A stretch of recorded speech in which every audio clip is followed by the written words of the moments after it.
2000 वर्ष पहले 2000 वर्ष पहले कुंदकुंद आचार्य देव हुए और 1100 वर्ष पहले अमृतचंद्र आचार्य देव हुए।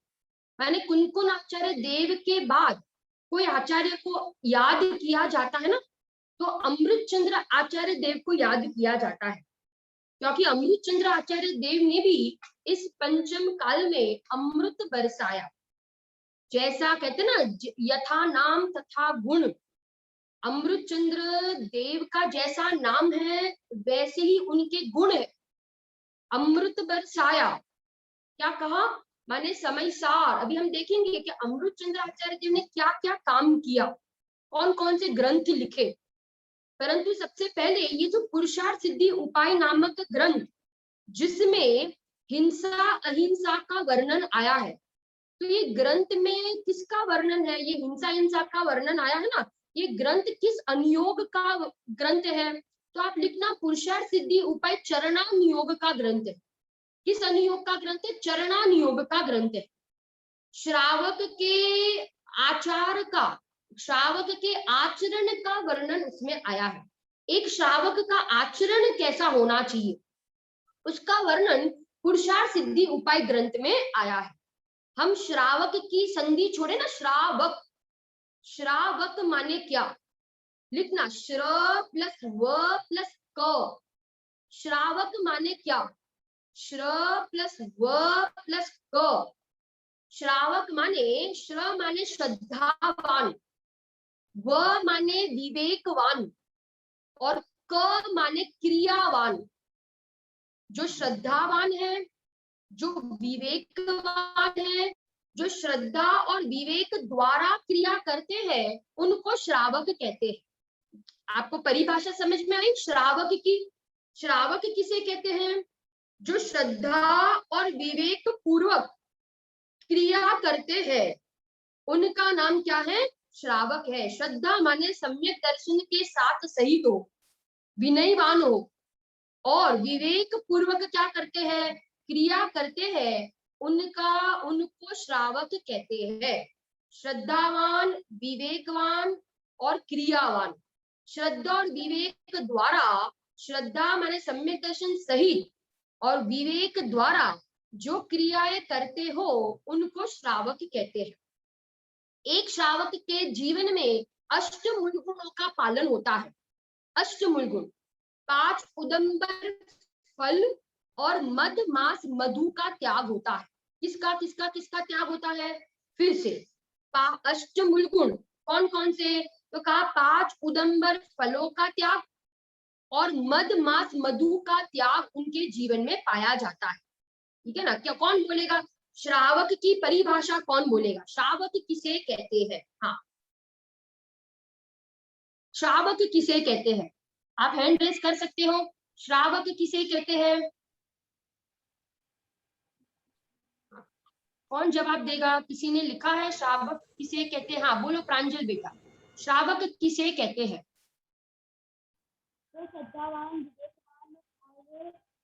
बहुत बढ़िया, जो श्रद्धावान हो, जो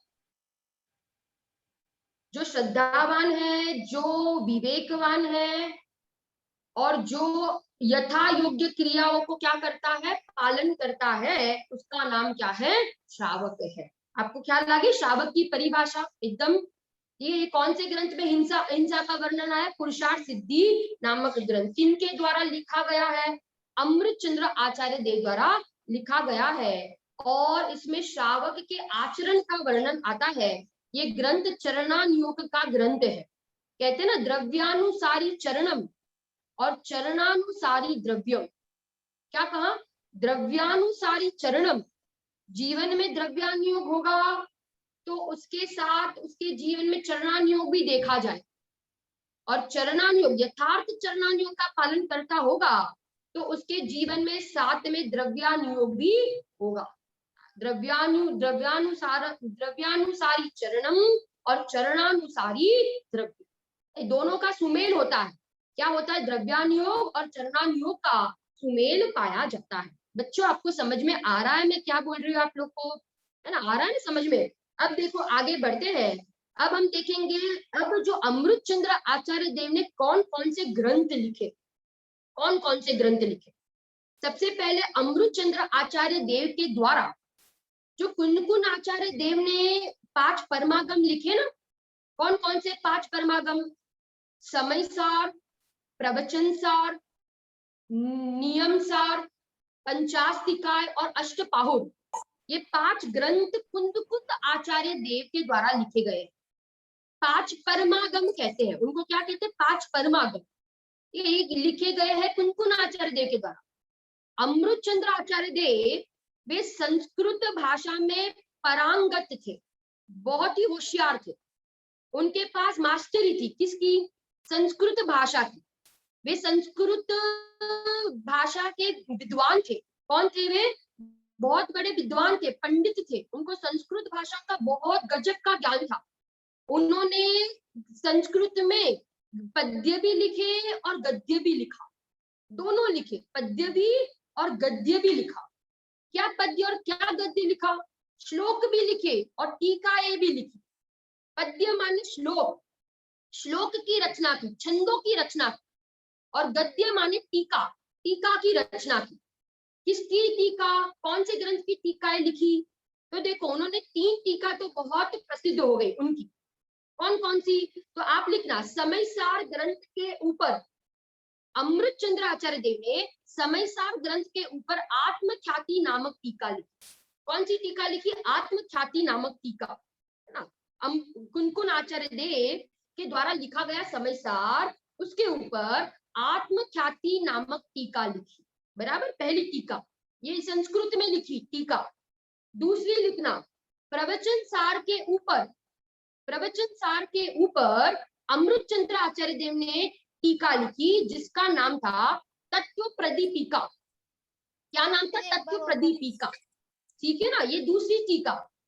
और तीसरी टीका लिखना के पंचास्तिकाय नामक ग्रंथ के ऊपर, पंचास्तिकाय नामक ग्रंथ के ऊपर अमृत चंद्र आचार्य देव ने टीका लिखी। टीका कौन सी लिखी, ये कौन है, नाम क्या है, ओम शाबरे, साबरे, आपका नाम क्या है, ये आपकी सरनेम है, ठीक है। अमन बेटा, अरम, गजेंद्र, आप लोग को बेटा समझ में आ रहा है, ख्याल आ रहा है ना आपको, क्लियर हो रहा है ना, कुछ हार्ड तो नहीं लग रहा है, एकदम इजी है। पंचास्तिकाय ग्रंथ के ऊपर लिखो, पंचास्तिकाय ग्रंथ के ऊपर अमृत चंद्र आचार्य ने टीका लिखी, समय व्याख्या नामक टीका, समय व्याख्या। 3 टीकाओं का नाम मैंने अभी बताया, 3 टीका। पहले समय सार के ऊपर आत्मख्याति, जिसमें आत्मा की ख्याति बताई, आत्मा की प्रसिद्धि की है, आत्मा की महिमा गाई है, आत्मख्याति। प्रवचन सार के ऊपर तत्व प्रदीपिका, और पंचास्तिकाय के ऊपर समय व्याख्या नामक टीका, ठीक है ना। 3 टीकाओं का हमने अभी वर्णन देखा। हाँ बोलिए, प्रश्न हो तो हैंड रेज करना, प्रश्न हो तो हैंड रेज करना। देखो आचार्यों का जीवन आत्ममय होता है, अमृत चंद्र आचार्य हो गए ना, अमृत चंद्र आचार्य थे, उनका जीवन आत्ममय था। आचार्य मुनिराजों की भाषा में भी क्या आता है, आत्मा, आत्मा ही आता है। उनका सोच, उनके विचार, उनकी सोच, उनका जीवन, उनकी परिणति, ये सब आत्ममय, आत्ममय होता है। पूजा में अपन गाते हैं ना, दिन रात आत्मा का चिंतन, मृद संभाषण में वही कथन, निर्वस्त्र दिगंबर काया से भी प्रकट हो रहा अंतर्मन। बोलो बोलो बेटा, क्या है आपका, कोई प्रश्न है, ओम शाबरे, बोलिए बेटा, कोई प्रश्न है आपका। दीदी एक बार और 3 टीकाएं बता दो। 3 टीकाओं का नाम मैं फिर से बताती हूँ, ठीक है ना। कुछ भी नहीं समझ में आया तो हैंड रेज करना, मैं वापस रिपीट करूंगी। देखो पहली टीका समय सार, मैं पूछूंगी हाँ बीच बीच में, इसलिए आप बराबर ध्यान से सुनना और नोट बनाना। पहली समय सार के ऊपर आत्मख्याति नामक टीका, प्रवचन सार के ऊपर, प्रवचन सार के ऊपर तत्व प्रदीपिका नामक टीका, तत्व प्रदीपिका, तत्व प्रदीपिका, ठीक है ना, दूसरी टीका। और तीसरी है पंचास्तिकाय नामक ग्रंथ के ऊपर, पंचास्तिकाय नामक ग्रंथ के ऊपर कौन सी टीका? तो का समय व्याख्या नामक टीका। समय व्याख्या कौन सी है? समय व्याख्या नामक टीका। ये 3 टीकाओं को बराबर आपको नाम इसके याद होने चाहिए। आगे बढ़ते हैं। अब हम जाते हैं 3 टीका हमने देखी। अब इन आपको पता है ये समय सार, प्रवचन सार और पंचास्तिका, ये 3 ग्रंथ को प्रावृत त्रय भी कहते हैं। प्रावृत त्रय, क्या लिखो? प्रावृत त्रय, नाम लिखना, प्रावृत त्रय भी कहते हैं। समय सार, प्रवचन सार और पंचास्तिका, इन 3 को प्रावृत त्रय भी कहते हैं। क्या कहते हैं? प्रावृत त्रय। अब आगे बढ़ते हैं। अब और अमृतचंद्र आचार्य देव ने क्या लिखा? तो चौथा ग्रंथ आप लिखना, तत्वार्थ सार। कौन सा ग्रंथ लिखा? तत्वार्थ सार नामक ग्रंथ। ठीक है, तत्वार्थ सार। अब ये क्या है? तत्वार्थ सार क्या है? तो तत्वार्थ सार तत्वार्थ सूत्र के ऊपर, तत्वार्थ सार तत्वार्थ सूत्र के ऊपर भाई पद्य लिखे हैं, जो एक रिकॉर्ड नहीं हो रहा है यूट्यूब पे। अच्छा, दिखाई नहीं दे रहा है चैनल पे इसलिए।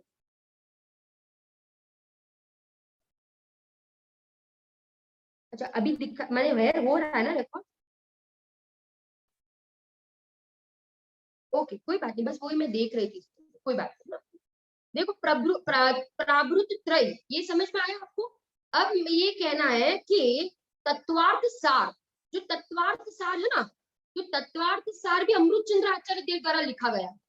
और ये क्या है? तो कहते तत्वार्थ सूत्र के ऊपर पद्यों की रचना की है। एक एक सूत्र को पद्य के माध्यम से अमृतचंद्र आचार्य देव ने लिखा है। क्या, कौन सा ग्रंथ लिखा? तत्वार्थ सार नामक ग्रंथ लिखा है। ठीक है ना? तो ये हो गया तत्वार्थ सार, ये चौथा ग्रंथ। अब आगे 5वां ग्रंथ उनके द्वारा लिखा हुआ, ये तो बहुत प्रसिद्ध, अभी हम जो बता रहे हैं ना कि कौन से ग्रंथ में हिंसा का वर्णन आया है, पुरुषार्थ सिद्धि उपाय। तो आप लिखते हैं 5वां ग्रंथ है पुरुषार्थ सिद्धि उपाय, पुरुषार्थ सिद्धि उपाय। और एक और ग्रंथ उनके द्वारा लिखा गया है, जिस ग्रंथ का नाम है लघु तत्व स्फोट। कौन सा है? लघु तत्व स्फोट नामक ग्रंथ है। ठीक है ना? हम आगे बढ़ते हैं। अब हम आते हैं मेन टॉपिक के ऊपर। मेन टॉपिक के ऊपर कहते हैं ना भाई, जैसे मुनिराज भाई विचारते हैं, सोचते हैं, अनुभव करते हैं, वो ही क्या करते हैं? शास्त्रों में लिपिबद्ध करते हैं। अंतर्मुहूर्त में आत्मा में डुबकी मारते हैं। अंतर्मुहूर्त में क्या करते हैं? आत्मा में डुबकी मारते हैं और बाहर आते हैं तो बस वही आत्मा की चर्चा, आत्मा का ही भाई शास्त्र में लिपिबद्ध करते हैं, आत्मा के बारे में ही बताते हैं।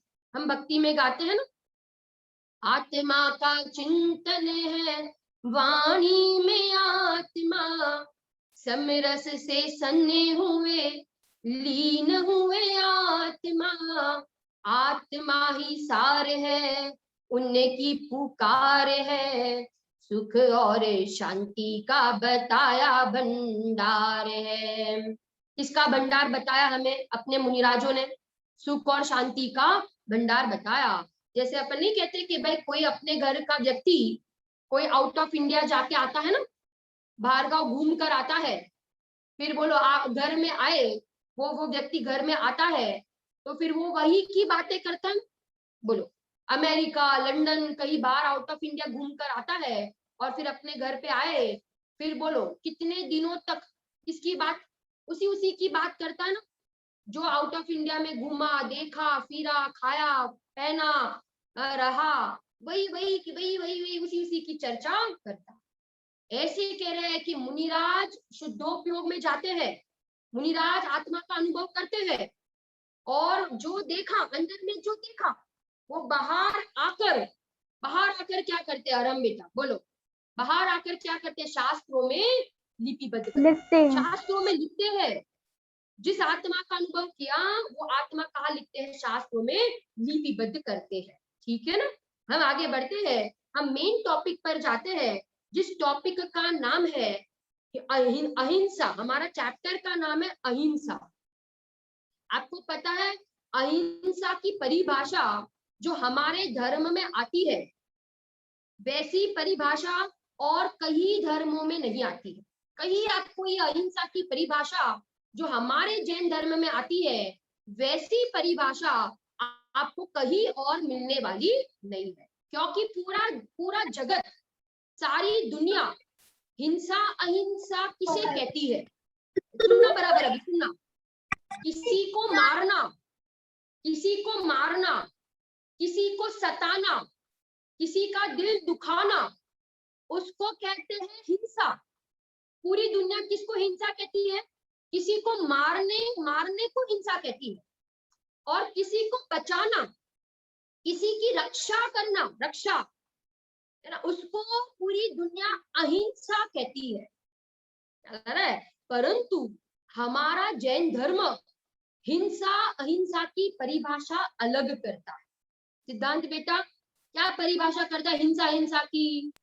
मारना पूरी दुनिया तो कहती है वो, उसका नाम तो हिंसा है वो। और किसी की रक्षा करना, बचाना, उसको तो दुनिया का क्या कहेगी? अहिंसा कहेगी। परंतु समझना, किसी को मारने का नाम तो हिंसा है, परंतु जैन धर्म कहता है कि किसी को बचाने का नाम भी हिंसा ही है। क्या कहा? मारने का नाम तो हिंसा है, परंतु बचाने का भाव भी क्या है? हिंसा। समझ में आ रहा है आपको? क्योंकि बचाने में भी राग के परिणाम है ना, राग भाव है ना। बचाने के परिणाम में भी कौन सा भाव है? राग के परिणाम है। तो राग है ना, राग की उत्पत्ति होना, उसका नाम ही हिंसा है। अभी हम श्लोक के माध्यम से देखेंगे हिंसा अहिंसा की परिभाषा। परंतु आप पहले इतना समझना कि भाई मारने के भाव तो हिंसा है ही, परंतु बचाने के परिणाम भी क्या है? हिंसा है। कौन बोलेगा ये? कौन बोलेगा? मारने के भाव तो हिंसा है, परंतु बचाने के भाव भी क्या है? हिंसा है। ठीक है ना भाई। पूरी दुनिया तो क्रिया में हिंसा हिंसा मानती है, परंतु जैन धर्म कहता क्रिया में हिंसा हिंसा नहीं है, भावों में हिंसा हिंसा होती। मारना और बचाने की जो भाव है ना, उसका नाम हिंसा, उसका नाम क्या है? हिंसा। और आप फिर आपका प्रश्न होगा तो फिर दीदी अहिंसा क्या होती है? अहिंसा किसका नाम है? उसको हम देखेंगे, अहिंसा को देखेंगे। पहले तो हिंसा को समझो कि भाई मारने और बचाने के परिणाम, उसका नाम क्या है? हिंसा है। कौन परिभाषा बोलेगा हिंसा अहिंसा की? किसने लिखी है परिभाषा? बोलो। हाँ, हैंड रेस किसी ने किया है? बोलिए। प्रांजल बेटा कौन बोलेगा? हाँ बोलिए बोलिए। ओम शावेरे बोलिए, क्या क्या है परिभाषा हिंसा हिंसा की?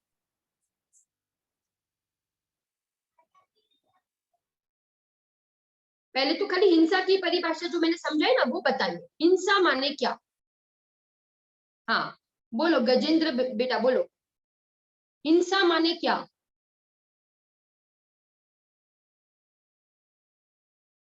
कोई नहीं बोल पा रहा। हाँ बहुत इजी है परिभाषा, नहीं समझ में आई आपको? प्रांजल जैन कोटा से बोलिए। किसी को मारना, सताना या उसे दुख पहुंचाना, उसे हिंसा कहते हैं। उसको हिंसा कहते हो, परंतु किसी को बचाने के परिणाम को भी क्या कहते हैं? बचाने के परिणाम को भी हिंसा। दोनों हिंसा, मारने के परिणाम भी हिंसा और बचाने के परिणाम भी हिंसा। फिर से अभी और मुझे और एक जन चाहिए जो ये परिभाषा बोलेगा। मैं उसके पहले आगे नहीं बढ़ूंगी, पहले मुझे कोई वापस एक बार परिभाषा बताए। हाँ बोलो राज बेटा, राज जैन। हाँ किसी जीव को मारना, सताना या उसका दिल दुखाना उसे हिंसा कहते हैं। हाँ बहुत बढ़िया। किसी जीव को मारना, सताना, दिल दुखाना, उसको हिंसा कहते हैं। परंतु और एक चीज आपने नहीं बताई, किसी को बचाना, उसका दिल ना दुखाना उसे बचाना, रक्षा अहिंसा के कहते हैं। परिणाम। हाँ रक्षा के परिणाम को भी हिंसा हाँ, कहते हैं। रक्षा और के कोई और परिणाम एक बच्चा हिंसा बोले, कहते बहुत हैं। बढ़िया, बहुत बहुत बढ़िया। और हम बेटा बोलिए। किसी को मारना, सताना, दिल दुखाने को हिंसा कहते हैं, और बचाने, रक्षा करने का ये भाव को भी हिंसा कहते हैं। बहुत बढ़िया। अभी आप लोग को एकदम क्लियर हो गई हिंसा की परिभाषा। ख्याल आ गया, किसी को मारने का नाम तो हिंसा है, परंतु बचाने का नाम भी क्या है? हिंसा है।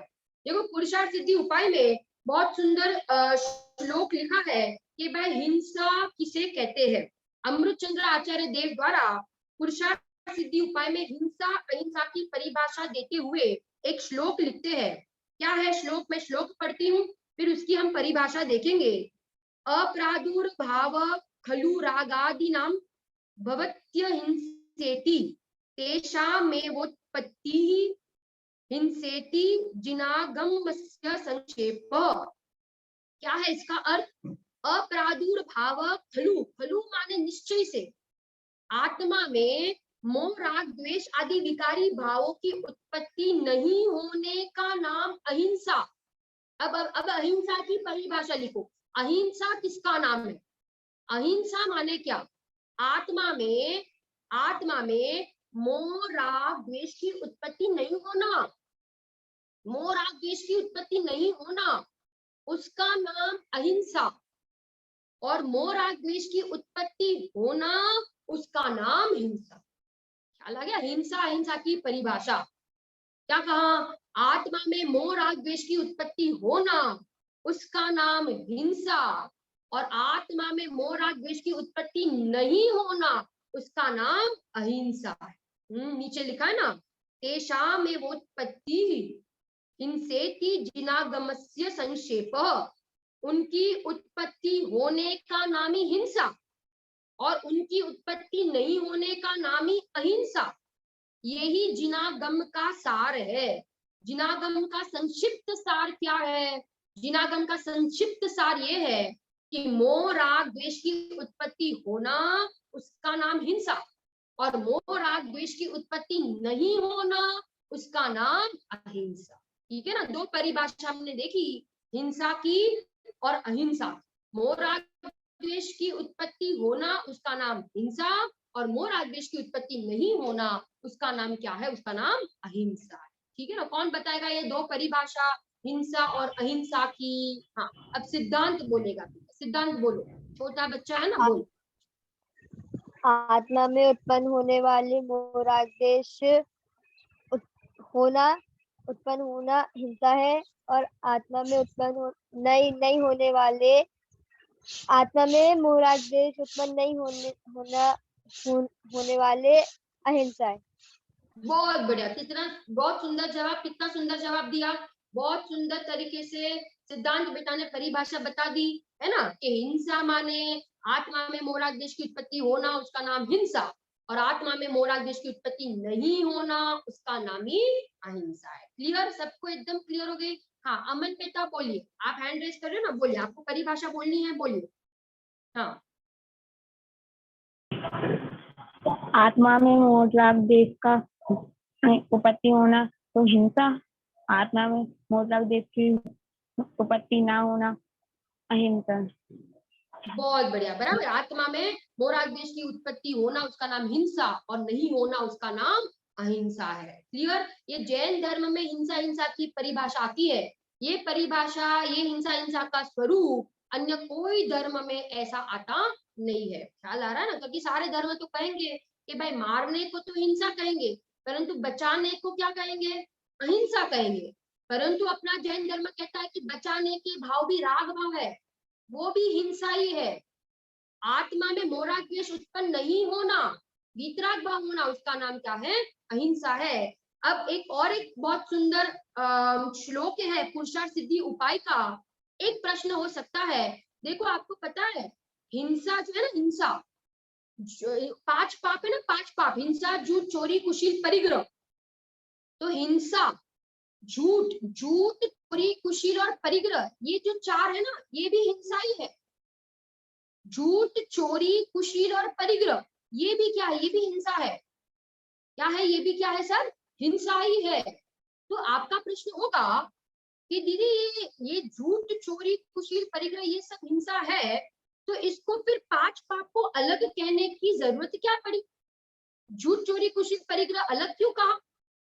उसको भी हिंसा में ही शामिल कर दिया तो एक हिंसा ही कहना था ना, तो फिर 5 पाप अलग कहने की जरूरत क्या थी?